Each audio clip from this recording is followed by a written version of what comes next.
So, two players remaining on the side of 4 Miracle 5. So here, Apex is actually on the rooftop trying to do a massive spray up against Hale Esports, but Doc922 already cooking up that nade. Can he get at least one player knocked down, though? Oop, unfortunately not. He wasn't able to hit any of his targets. Also coming off from the kill feed, it's Stalwart Esports versus Morpha GPX. But you know what? Doc922 was able to shut down one player coming from Hale Esports, but he gets tagged as well. So it's all up to Apex here right now. Okay, Apex with the nade. He sees Joker. Joker needs to get away, and Joker evaded that nade. Now Apex is going to come in with his DBS.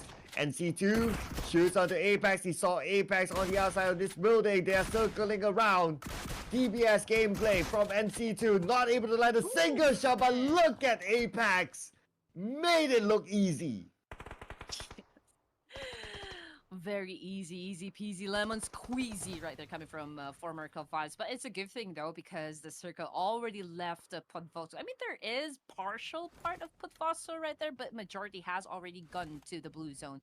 So eventually for Miracle 5s as well as Genesis Esports will have to leave this the comfort zone that they are in right now. Stalwart Esports also making their way in. Nerdsa is a little bit far from the rest of the teams, but you know, in just a few more minutes, right, we can definitely see this team's fight it off, since it is already getting a little crowded inside the zone.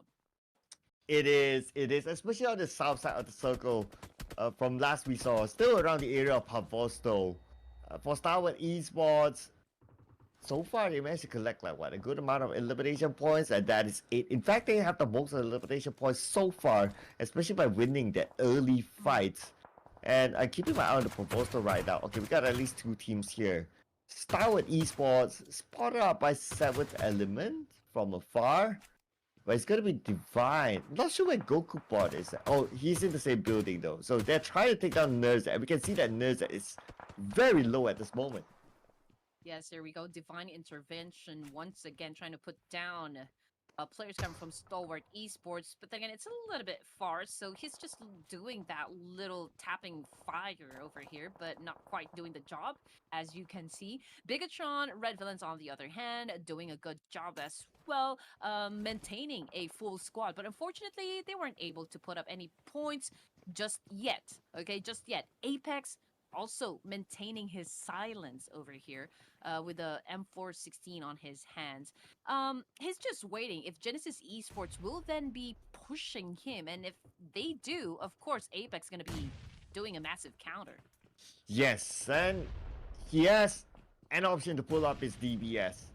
So if they come through the door and he pulls the trigger first, then he could win the fight. So his that's why we can see the nades being used, hoping to knock him out.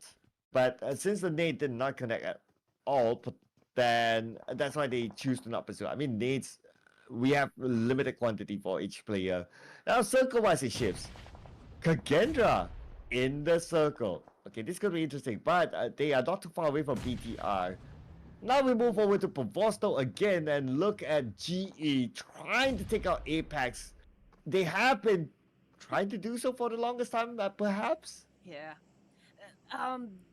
I believe they don't have the confidence to actually raid the building, get inside the building, and finish the job. So what they're doing is just really throwing a lot of nades, and hopefully Apex will be flushed out.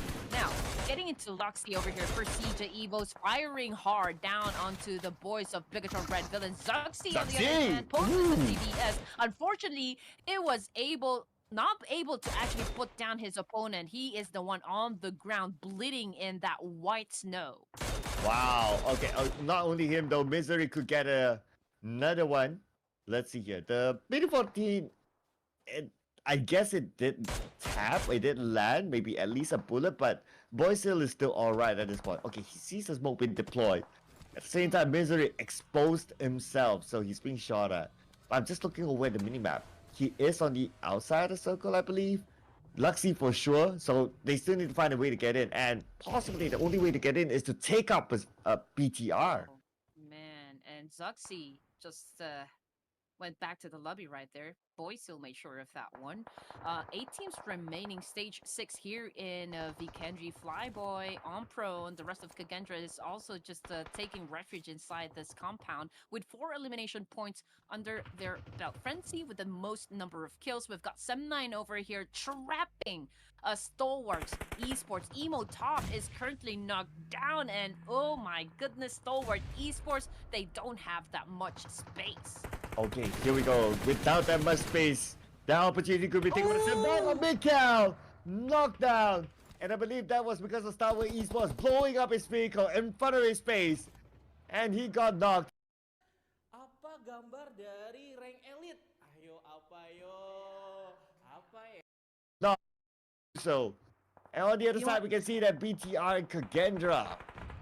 Yes, sir. Kagendra, Zero, taking in a lot of damage. He's currently knocked down. Bigatron Red Villains is not stopping just yet, inflicting pain up against Kagendra right here. Goku bot on your screen, cooking up some nade, flushing out Genesis Esports. Okay, he is completely missing his targets over here. Oh, Goku bot goes up to the second floor. Nobody's there. He knows that GE is down there. Okay, tosses the first nade. At the same time, Superboy is rushing together with the rest of Sem9. They managed to pick up Mikhail, who was down earlier on, but unfortunately, this time Superboy will be down as well. Icy will finish him off. Mikhail counters on the Icy. Looks like a trade between the two teams as he moves back on the 7 element.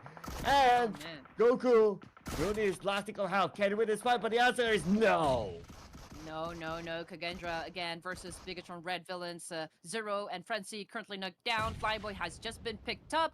So, man, it is a crucial situation for the side of Kagendra right here. Oh, no, one of them goes down as well. So it looks like Bigatron Red Villains now has the upper hand advantage. And Kagendra, Flyboy is the only player remaining. Ooh, okay, Molly toss. Okay, yeah, Flyboy, like what you mentioned. They toss the Molly into the shop, but Flyboy is not there. And they finally found Flyboy, and that is it for Kagendra. Domination for Bigatron Red Villains, not only with 5, but now with 6 eliminations. They know how important this compound right here. It is right there in the middle. Basically, this is really a comfort zone, a prime location, so to speak. Whoever, will get to the safe zone, Bigatron Red Villains is, of course, ready to take them out of the game. Oh yeah, because they have the circle, they have the compound. It's a perfect location for Bigatron Red Villains. They have a full squad even. The only team with a full squad. I mean, this is the moment really for Bigatron Red Villains to secure this chicken dinner, the first chicken dinner in Vikendi in ages. Yeah, and 7 elimination points. Just look at what the other teams need to go through just to be able to get near where Bigatron Red Villains are currently, right? And the circle has favored them as well. So, man, it's gonna be easy peasy for this group. Apex, on the other hand, tries his best to defend himself, but unfortunately, it's still Bigatron Red Villains that was able to get that point. Yeah, for all you know, Genesis Esports and Sem9 might cancel out each other just because of how close they are. Okay, oh, Trust Me is playing this time. Okay, Trust Me is the coach of Genesis Esports, and he's been deployed for Vikendi, and Sem9 will be the one to gobble him up. Yum. Yum. Well, you know what? It's easy now for the rest of the Superboy being super with that kill and getting the winner chicken dinner. You know what? The essential